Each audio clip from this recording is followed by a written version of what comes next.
본문 내용은 한마디로 말씀드리면 다윗이 하나님 앞에 법궤를 모실 성전을 지으려고 기도하며 준비하고 많은 자재들을 모았는데 하나님이 다윗을 불러서 너는 내 성전을 짓지 마라. 하나님으로부터 거절을 당했습니다. 너 내 성전 짓지 마라 그랬습니다.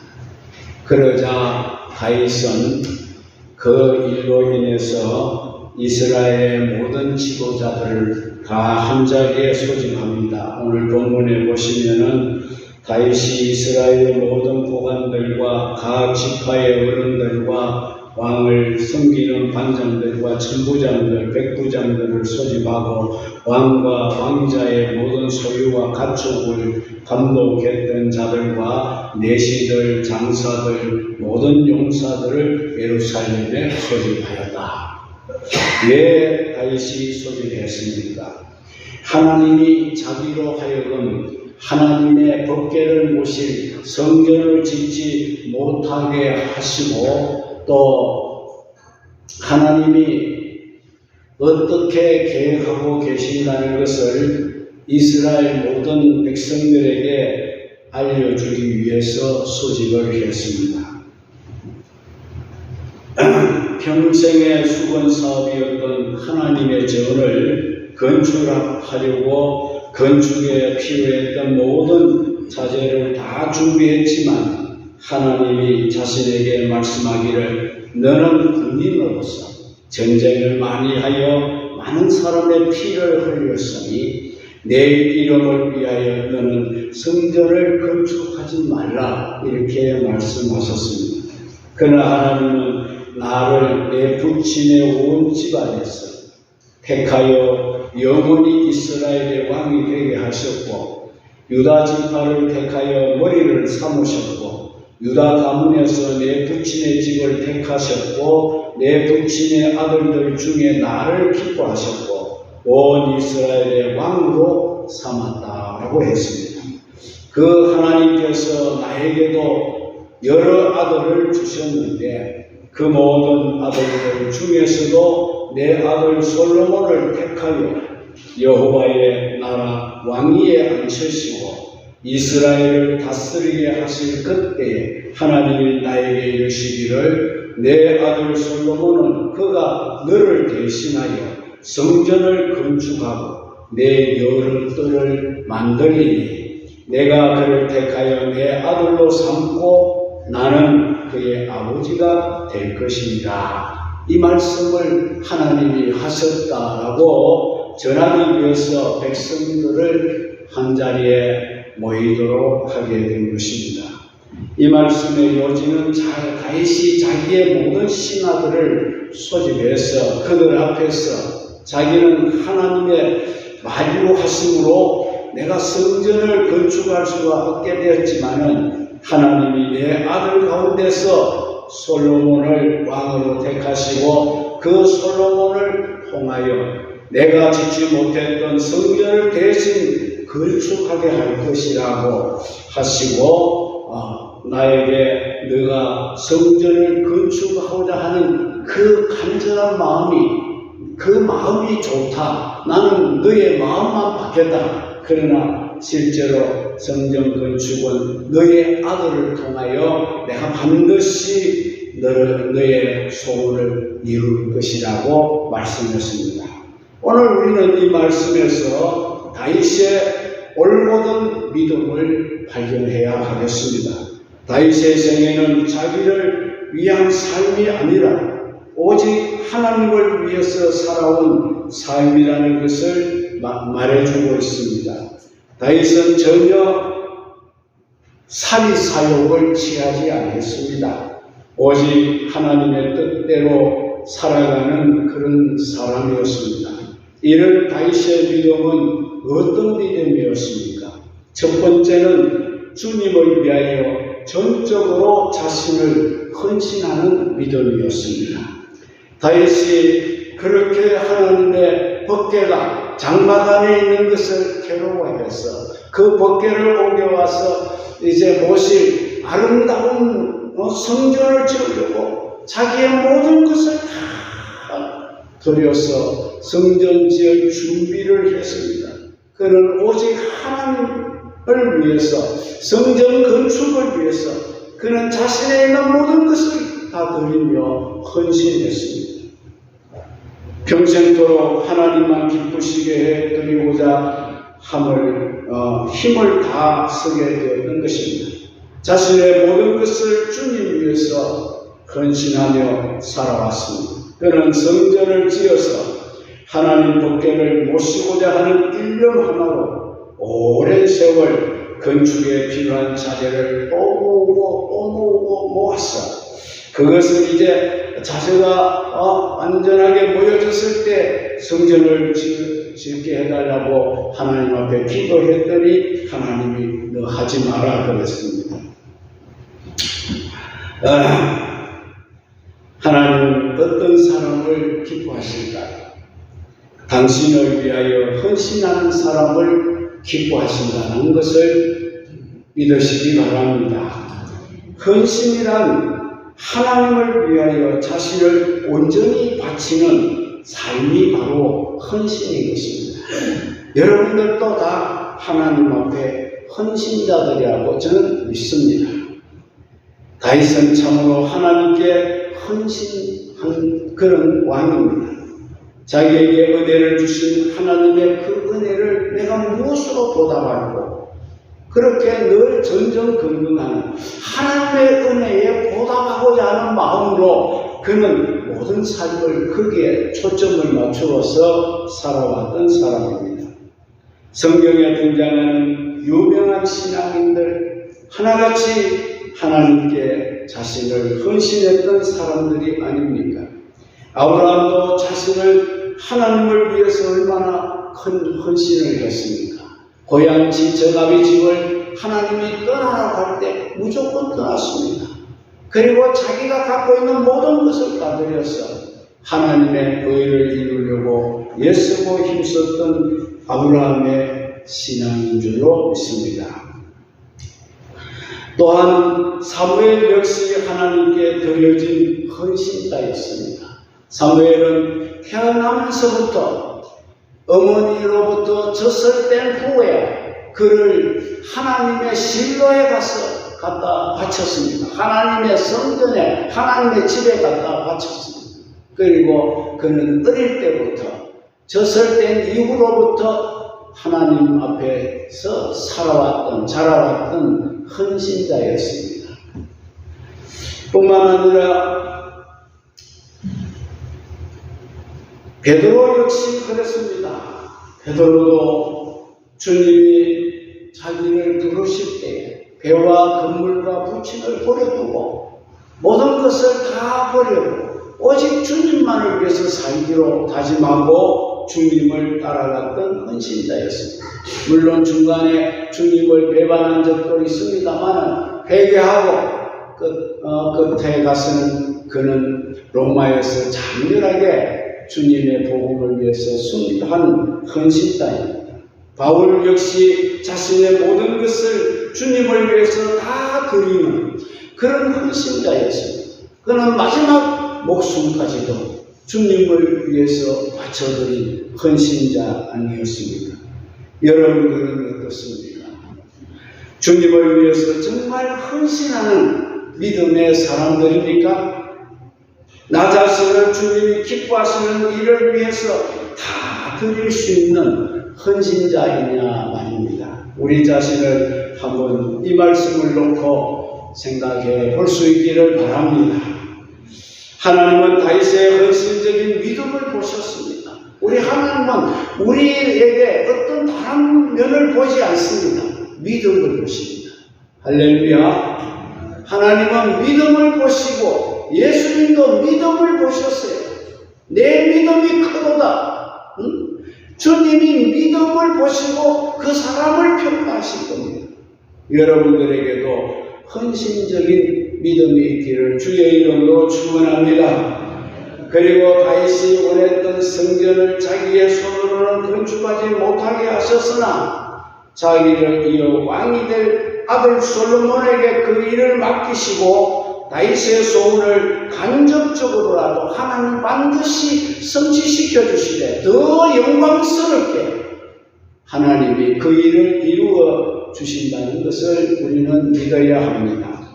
우리가 주님을 위하여 헌신적인 믿음의 삶을 살아간다면 하나님은 나의 헌신적인 믿음을 보시고 내 자식들을 통하여서도 더 큰 일을 할 수 있도록 하나님께서 허락해 주시는 분인 줄 믿으시기 바랍니다. 그들에게 하나님이 더 큰 축복을 주실 것입니다. 그러므로 우리가 생각해야 할 것은 내가 헌신적인 믿음 생활을 하게 되면 하나님은 반드시 내 후손들도 나보다 더 큰 영광과 축복을 누리게 해주시고 더 크게 쓰시고 더 화려하게 하나님이 쓰실 줄로 믿기를 바랍니다. 저는 한평생 목표만 했습니다. 저는 교회를 함께 섬겨오면서 많은 헌신자들을 보았습니다. 교회 자기 가정일보다 교회를 우선시하는 그런 성도들을 많이 보아왔습니다. 하나 목사된 입장에서도 내가 목사지만 내가 저 사람의 입장이 됐을 때 내가 저 사람처럼 헌신할 수 있을까? 그런 마음의 가책을 받을 때도 있었습니다. 우리 교회도 많은 헌신자들이 있습니다. 장로님들, 권사님들, 모든 성도들이 헌신이 있었기 때문에 오늘 우리 교회가 여기 존재한다고 저는 확실히 믿습니다. 우리 그 많은 권사님들 중에도 우리 김명희 권사님 제가 죄송해요 자랑하는 게 아니에요. 제가 이 헌신을 이야기하다 보니까 제가 말씀을 드리지 않을 수가 없습니다. 김명희 권사님은 저와 함께 개척을 하면서 정말 많은 헌신을 했습니다. 당신을 위해서는 조그마한 거 하나도 못 하시는 분이에요. 안 먹습니다. 좋은 옷도 안 사 입습니다. 그러나 교회를 위해서 필요할 때는 그분이 다 했습니다.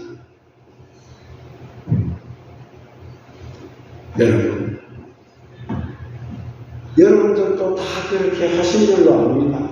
다 수고하셨고 다 헌신하셨습니다. 여러분 생애에도 하나님이 축복을 해주실 겁니다. 그러나 여러분 후대에 가서 더 영광스러운 축복을 해주실 줄로 저는 믿습니다. 헌신을 할 때 우리는 끝까지 해야 됩니다. 헌신을 잘하다가 중간에 넘어지면 안 됩니다. 중간에 포기하면 안 됩니다. 끝까지 헌신하는 삶을 살아가시면 반드시 좋은 결과를 거두게 될 줄로 믿습니다. 왜 제가 이런 말씀을 드리게 되느냐면 얼마 전에 일간지 신문에 우리 집사님의 우리 교회에 속속되어 있는 집사님의 논문이 소개되었습니다. 그분이 지금 여기는 안 계세요. 미국 갔습니다. 아시는 분들은 아시겠지만 이 집사님은 우리 교회의 집사님, 아직까지 우리 교회 교적이 그대로 되어 있습니다. 미국으로 떠나가기까지 우리 교회를 잘 섬겨왔습니다. 이강국 집사님이라고 하면 여러분 아실 분들은 다 아실 겁니다.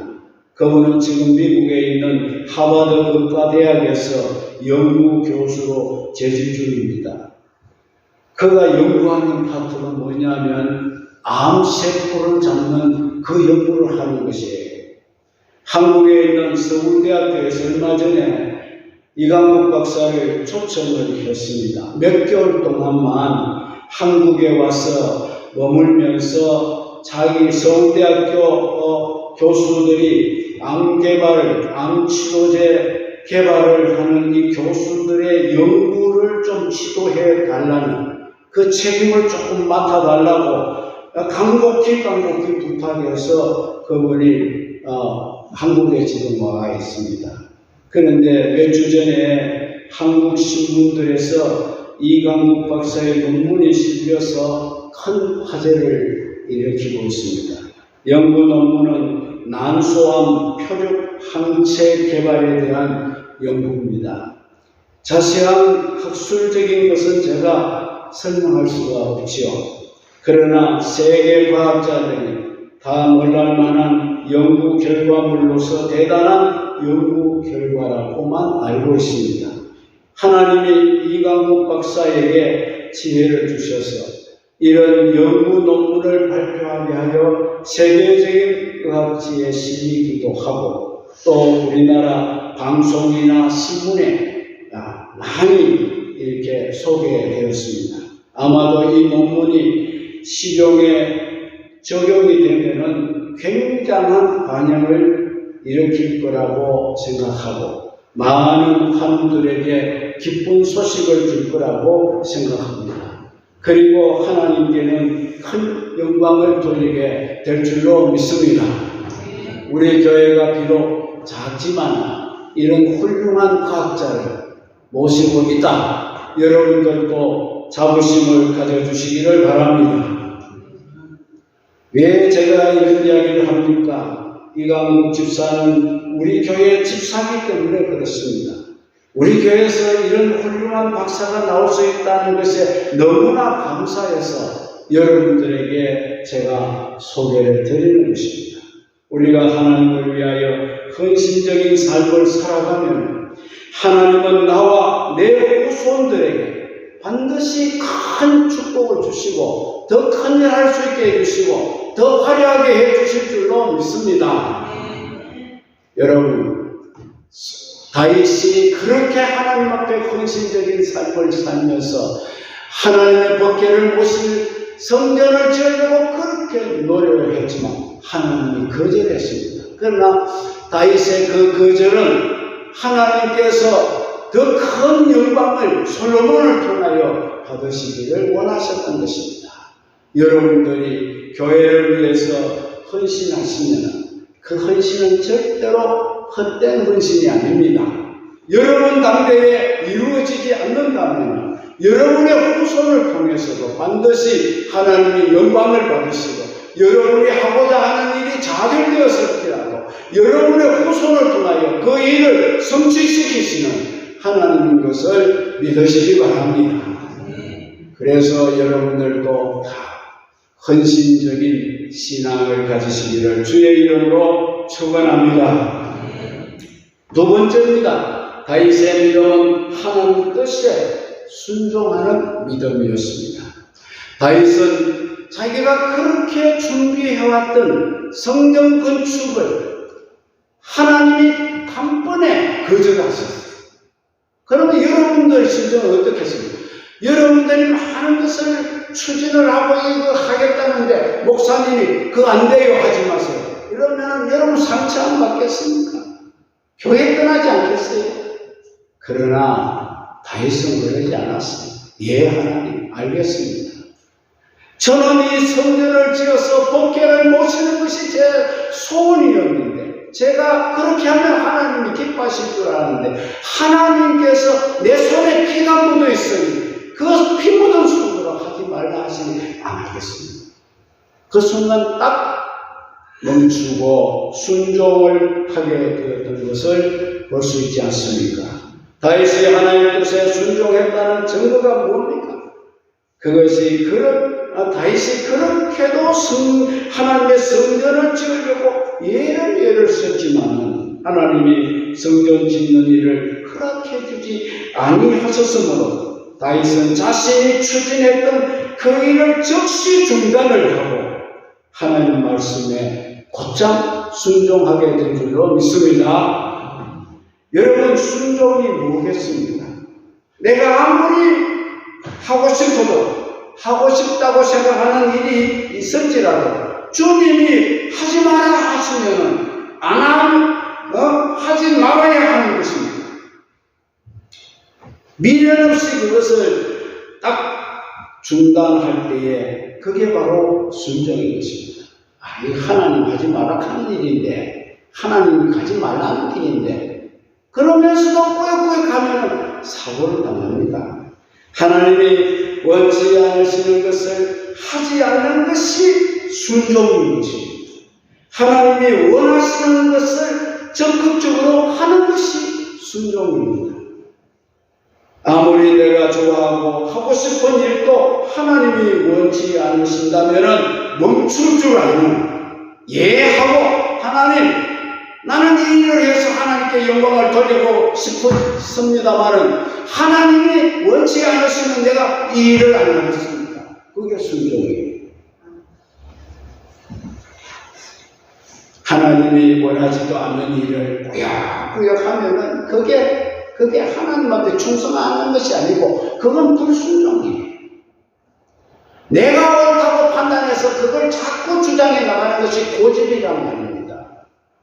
하나님의 말씀은 두 가지로 우리는 생각하면 됩니다. 성경이 66권이고 많은 성경의 분량이 많지만 딱 두 가지입니다.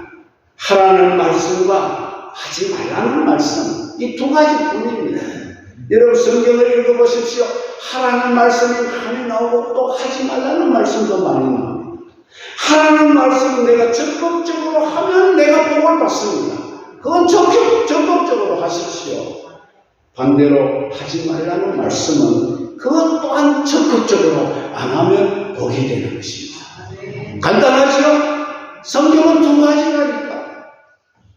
성경을 자세히 읽어보게 되면 모두 다 이 두 가지 말로 시작이 되는 겁니다. 그것을 간단하게 요약해 놓은 말씀이 바로 십계명인 것입니다. 십계명.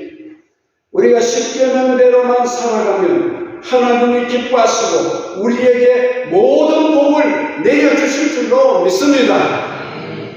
그러므로 우리가 하나님 말씀에 순종만 잘하고 살게 되면 하나님의 사랑을 받게 되고 하나님이 주시는 모든 그 축복을 우리가 누리게 되는 것을 여러분 꼭 믿으시기를 바랍니다. 믿음의 생활이란 아주 쉽습니다. 우리 주님도 쉽다고 하지 않았습니까? 무겁다고 말씀하지 않았어요. 내 공예는 쉽다. 너에게 주는 믿음은 쉬운 거라고 했어요. 믿음 생활이 어렵다고 하는 사람은 뭔가 잘못됐어요. 믿음 생활이 쉬워야 돼요. 할렐루야. 하나님의 말씀에 순종만 잘하면은 그것이 가장 좋은 신앙이라는 겁니다. 가장 좋은 신앙. 여러분 다른 건 못해도 돼요. 하나님 말씀에만 순종하십시오. 순종할 때 소경의 눈이 밝아졌습니다. 순종할 때 오병이의 기적도 일어났어요. 거기 뭐가 필요했습니까? 순종할 때 물이 변하여 포도주가 되었습니다. 순종할 때에 나병 환자가 깨끗함을 잃게 되었습니다. 네? 뭐가 어렵습니까? 순종하라는 거예요. 그러므로 신앙생활은 순종 바로 그 자체라는 거예요. 우리가 순종을 안 하지 않습니까? 얼마나 거역합니까? 주일 잘 지키려고 주일 안 지키잖아요. 오후 예배 드립시다 해도 오후 예배 안 드리잖아요. 맡은 일에 충성을 다합시다. 안 하잖아요. 그게 불순종이에요. 이스라엘 백성들이 왜 그토록 고생하고 달마다 얻어터지고 왜 그랬습니까? 이유는 한 가지밖에 없어요. 그들이 하나님 앞에 순종하지 않았기 때문에. 나의 삶도 한번 말씀에 비추어 보시기 바랍니다. 왜 자꾸 얻어터집니까? 왜 자꾸 실패합니까? 왜 자꾸 안 됩니까? 내가 하나님 앞에 순종하고 있는지 살펴보시기 바랍니다. 지금도 마찬가지입니다. 우리가 하나님 말씀에 순종하고 복종하며 살아가면 반드시 잘 될 줄 믿습니다. 다시 흥하게 될 줄로 믿습니다. 일어나게 될 줄로 믿습니다. 부유하게 될 줄로 믿습니다. 건강하게 될 줄로 믿습니다. 하나님의 말씀에 불순종하게 되면 어딘가 고장이 자꾸 나옵니다. 고장이 나요. 어딘가 뚝이 자꾸 터지게 되어 있습니다. 예. 뚝이 터지면 막을 수가 없어요. 여러분들이 가만히 살펴보십시오. 왜 자꾸만 어려운 시련이 내게 닥치는가? 이 곰곰이 생각해 보시면 물론 거기에는 하나님의 심오한 뜻도 있습니다. 그런 고난을 통하여서 하나님이 하시고자 하는 일도 있습니다. 무조건 고난 당한 사람 다 저주받아서 불순종해서 그렇다는 거 아닙니다. 그 원인이 모두 다 내가 하나님 말씀을 거역하고 내 마음대로 행동하며 내 생각대로 내 고집대로 살기 때문이라는 겁니다. 이사야 1장 18절로 20절에 여호와께서 말씀하시되 오라 우리가 서로 변론하자. 너희 죄가 주홍 같을지라도 눈과 같이 희어질 것이요 진홍같이 붉을지라도 양털같이 희게 되리라. 너희가 즐겨 순종하면 땅의 아름다운 소산을 먹을 것이요 너희가 거절하며 배반하면 칼에 삼켜지리라. 여호와의 입에 말씀하셨습니다. 하나님이 사랑하시는 성도 여러분들도 다같이 하나님 말씀에 순종하시기 바랍니다. 그래야 잘 살 수 있습니다. 그래야 넘어지지 않습니다. 그래야 실패하지 않습니다. 그래야 아프지 않습니다. 순종하며 사는 자에게는 땅의 아름다운 소산을 먹게 해줄 것이라고 약속하셨습니다. 불순종하면 어떻게 됩니까? 칼에 삼켜지리라고 했습니다. 무서운 말씀. 다윗은 하나님의 말씀에 순종하여 그렇게도 자기가 원했던 일도 즉시 취소하고 하나님의 말씀에 순종했던 그 믿음의 사람이 아닙니까? 여러분, 내가 아무리 좋은 일을 하고 싶어도 아버지가 아니라 하면 하지 마세요. 그래야 복이 맙니다. 억지로 꾸역꾸역 그 길로 가면은 하나님이 나중에는 매로 치십니다. 세 번째, 다윗의 믿음은 주님의 주권을 인정하는 믿음이라는 것입니다. 우리 장로교는 칼빈주의를 신봉하는 교단입니다. 칼빈주의란 뭡니까? 하나님의 주권을 인정하는 그것이 바로 칼빈주의라는 겁니다. 다윗은 철저하게 하나님 주권을 인정하는 신앙을 갖고 있었습니다. 자기 주권을 내세우는 자가 아닙니다. 이거 하지 말라니까, 이거 하나님이 하시는 일이구나. 그래서 그는 즉시 멈추었습니다. 하나님 주권을 인정했습니다. 우리는 그 정도 되면 하나님 잘 몰라서 그래요. 하나님 이게 옳습니다. 이렇게 고집했을 때. 요즘 그런 신자들 보세요. 하나님 그거 아닙니다. 내가 하는 것이 바릅니다. 이렇게 고집하는 사람들도 있습니다, 여러분. 다윗은 철저하게 하나님 주권을 믿는 신앙이라는 자기 주권을 내세우지 않았습니다. 자기 주장을 하지 않았습니다. 제일 많이 쓰는 신자가 뭐냐면 하나님 앞에 자기를 주장하는 거예요. 자기를 주장하는 거예요. 성경대로 살아야 될 거 아닙니까? 성경을 주장하고 성경에 이렇습니다. 하나님 말씀이 이렇습니다. 이렇게 해야 되는데 자기 주장이 없습니다.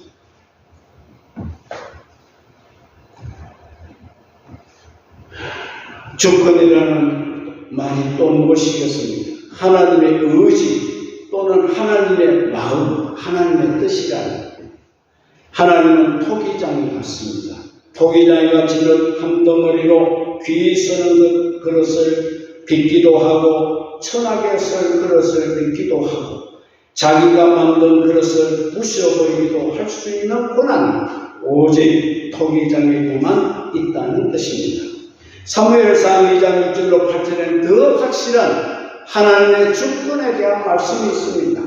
하나님의 주권이 자세하게 나타납니다. 여호와는 죽이기도 하시고 살리기도 하시고 서울에 내리게도 하시고 거기서 끌어올리기도 하시고 여호와는 가난하게도 하시고 부하게도 하시고 낮추기도 하시고 높이기도 하십니다. 가난한 자를 진토에서 일으키시고 빈궁한 자를 그름더미에서 올려주시고 그들을 귀족들과 함께 앉혀주시며 영광의 자리를 차지하게도 하신다는 거예요.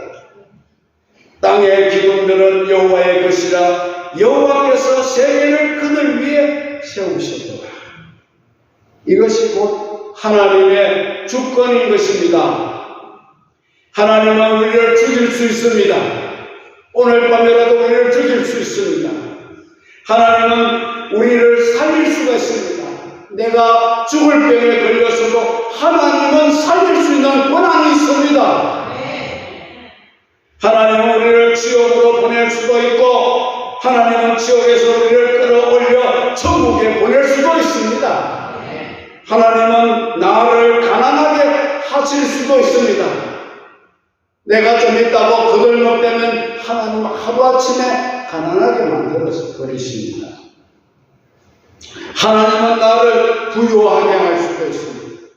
내가 아무리 미천하고 가난하고 없이 살아도 하나님이 하시면 나를 부유하게 하실 줄로 믿습니다. 여러분. 하나님은 나를 낮출 수도 있습니다. 하나님은 나를 높일 수도 있습니다. 하나님은 나를 기존들과 함께 앉혀줄 수도 있습니다. 제가 잘 아는 전도사 때에 제가 신무를 했던 시골 농촌교회에서 일어났던 일입니다. 그 교회 장로님 한 분이 계셔서 제가 장로님을 세웠습니다. 그런데 그분이 과거에는 머슴살이 하던 사람입니다. 그런데 그분이 은혜를 받고 장로가 되었어요. 충성스러운 장로가 되었어요. 그러니까 그 면 일대에서 그분이 장로님이 되었습니다. 모든 사람이 다 장로님 우르르 보는 거예요. 전도사보다 인기가 더 좋습니다. 면장이 새로 취임을 해오면 반드시 우리 장로님이 불려가요. 초대를 받는다. 그럼 면장 옆에 딱 앉아가지고 면장과 같은 레벨로 이렇게 영광을 받으시는 것 같습니다. 하나님은 높이기도 하시고 낮추기도 하십니다. 할렐루야. 하나님은 나를 기적과 함께 앉혀주신다. 이 성경이 그대로 나와 있잖아요. 하나님은 나를 영광의 자리에 앉게 해주실 수 있다. 이렇게 했어요. 하나님은 가정도 세우시고 교회도 세우시고 나라도 세우시고 하나님은 마음대로 세우셨다가 폐하기도 하시고 이것이 바로 하나님의 주권이라는 것입니다. 이 주권에 대해서 우리는 항의할 아무런 자격이 없습니다. 다윗은 이런 하나님의 주권을 그대로 인정을 하는 믿음에서 자기가 왕정도 되면 왕은 다른 사람들 말을 안 듣지 않습니까? 내가 법이라고 그러지 않습니까? 그런데도 하나님의 말씀은 아버지의 권한은 내 권한에 비하면 아버지의 권한은 내 권한은 아무것도 아닙니다. 아버지 원대로 하십시오. 그랬어요. 왕도 그랬는데 오늘 우리가 어떻습니까? 여러분들은 일상생활 속에서 얼마나 하나님의 주권을 인정하며 살아가고 있는지요. 매일같이 인정해야 됩니다. 하나님이 하십니다. 하나님이 나를 살리기도 하십니다. 나를 죽이기도 하십니다. 나를 부욕해도 하십니다. 나를 가난하게도 할 수 있습니다. 하나님이 하십니다. 제가 뭘 압니까? 하나님 아무것도 모릅니다. 저는 아무것도 할 수 없사오니 아버지 뜻대로 하옵소서. 전혀 하나님 주권에 대해 이제 주권을 인정하며 살아야 합니다. 전혀 하나님의 주권에 대한 의식도 하지 않는 그런 사람이 되어서는 안 될 줄로 믿습니다. 욥의 신앙도 하나님의 주권을 믿는 신앙이 아닙니까, 여러분? 주시니도 여호와시오, 취하시니도 여호와시오니 여호와의 이름이 찬송을 받으실지로다. 그래서 하나님이 주셨다가 하나님이 거두어 가시니 주시니도 여호와시오, 취하시니도 여호와시오. 우리는 조금만 잃어버리고 조금만 손해가 되면 하나님 왜 그래? 하나님이 계시면 왜 그랬을까? 이렇게 하지 않습니다.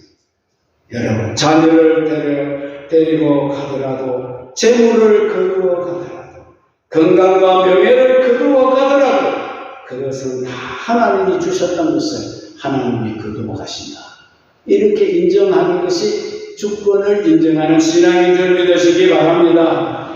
하나님의 주권을 인정하고 하나님께 찬송을 드릴 수 있는 여러분들이 되시기 바랍니다. 이제 말씀을 맺습니다. 오늘 우리는 다윗의 믿음을 살펴보았습니다. 다윗의 믿음은 주님을 위하여 헌신하는 믿음이었습니다. 주님의 뜻에 순종하는 믿음이었습니다. 주님의 주권을 전적으로 인정하는 믿음이었습니다. 여러분들도 다윗처럼 하나님께 헌신하시고 하나님께 순종하시고 하나님 주권을 전적으로 인정하며 살아가기를 주의 이름으로 축복합니다.